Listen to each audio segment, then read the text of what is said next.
Oi gente, tudo bem? Eu fiquei de explicar para vocês sobre o rippling, então eu vou falar para vocês o que é o rippling, por que se forma e o que a gente pode fazer para tratar, tá bom? Então assim, começando, o que é o rippling? O rippling são aquelas ondulações na superfície da pele da mama que se formam quando a paciente tem prótese, tá? Isso pode acontecer em alguns casos, é raro acontecer, mas pode acontecer. Eu tenho uma imagem aqui para mostrar para vocês o que é. Essa é a imagem, tá? Então aqui você tem a mama da paciente e você vai ver essas ondulações que se formam na superfície da pele da paciente, tá? Então isso daqui é o rippling. Agora, por que se forma? Essa daqui é a anatomia da mama, tá? Essa é uma mama. Aqui a gente tem o parênquima mamário que vai produzir o leite, a glândula e tudo mais. Não dava pra ver, agora dá. Aqui a gente tem uma mama.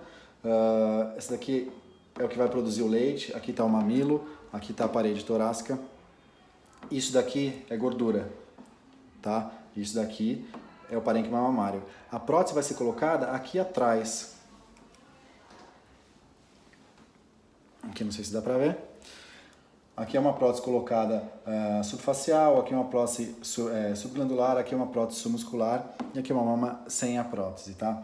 Então, para próteses subglandulares principalmente, a gente tem só parênquima mamário e glândula cobrindo a prótese, certo?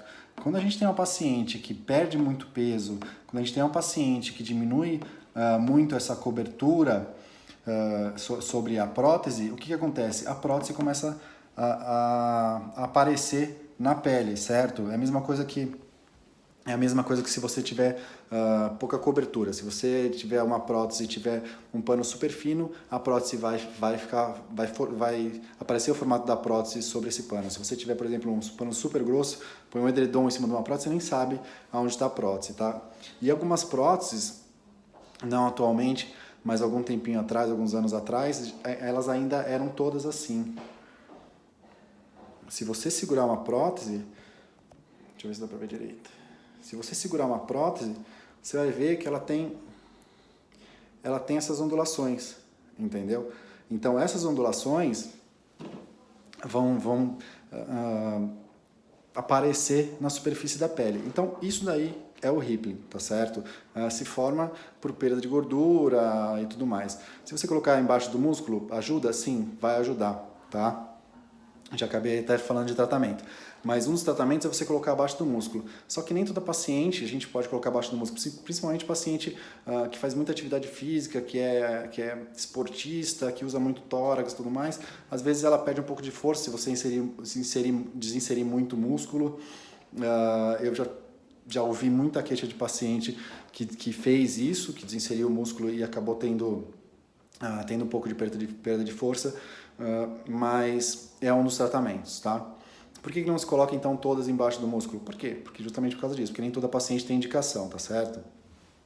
Próteses parenquimatosas, ou seja, com bastante glândula, a gente não precisa também colocar embaixo do músculo, tá?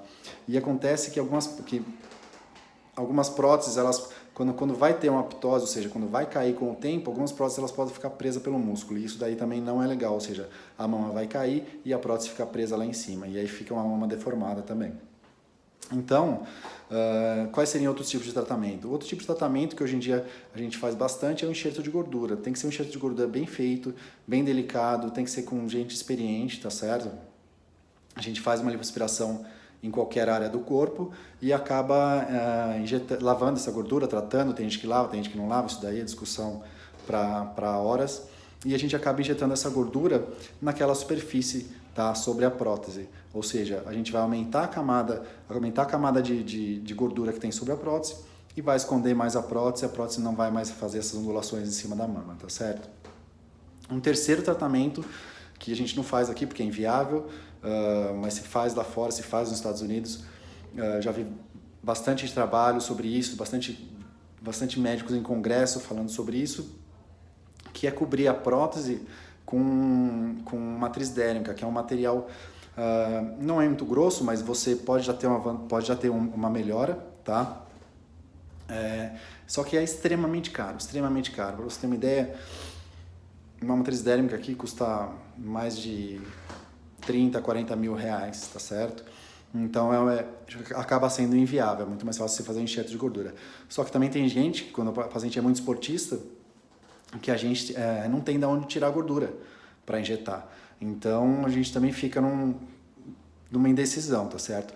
O que eu acho é o seguinte, cada caso tem que ser analisado individualmente, tem que conversar com o seu médico, tem que conversar com o seu cirurgião plástico e ver qual seria a solução. Isso também se você se incomoda. Às vezes é tão discreto que a paciente nem se incomoda.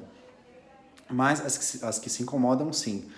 Tem que ser conversado com o seu cirurgião, tem que sentar e ver qual que é a melhor alternativa para resolver isso, tá bom? Então acho que é isso sobre Rippling, acho que deu para entender bem. Qualquer dúvida, avisa aqui que a gente vai conversando mais, tá bom? Um abraço, gente.